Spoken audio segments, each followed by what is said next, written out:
சமூக ஆர்வலரான அன்னை வி.ஜி. சரவணன் அவர்கள் கடந்த 4 ஆண்டுகளுக்கும் மேலாக ஸ்ரீவைகுண்ட தொகுதி மற்றும் அதன் சுற்று வட்டார பகுதிகளில் உள்ள ஆதரவற்ற ஏழை எளியவர்களுக்கு இல்லம் தேடி மதிய உணவு மற்றும் இரவு உணவு திட்டத்தை ஏற்படுத்தி உணவு வழங்கி வருகிறார்.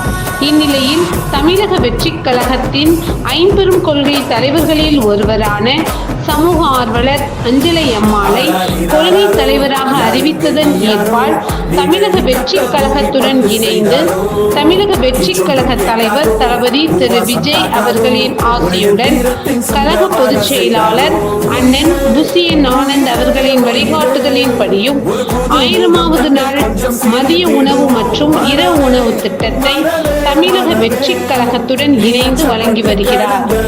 31/7/2025 இன்று 1143வது நாளாக ஏரல், உண்டியலூர், ஸ்ரீவைகுண்டம், கோட்டைக்காடு மற்றும் கீழமங்கலக்குறிச்சி அதன் சுற்று வட்டார பகுதிகளில் உள்ள 155 ஆதரவற்ற ஏழை எளியவர்களுக்கு தமிழக வெற்றிக் கழகம் தூத்துக்குடி மேற்கு மாவட்டம் சமூக ஆர்வலரான அன்னை வி.ஜி. சரவணன் அவர்களின் சார்பில் மதிய உணவாக முட்டையுடன் கூடிய குருமா குழம்பு சாப்பாடு வழங்கப்பட்டது.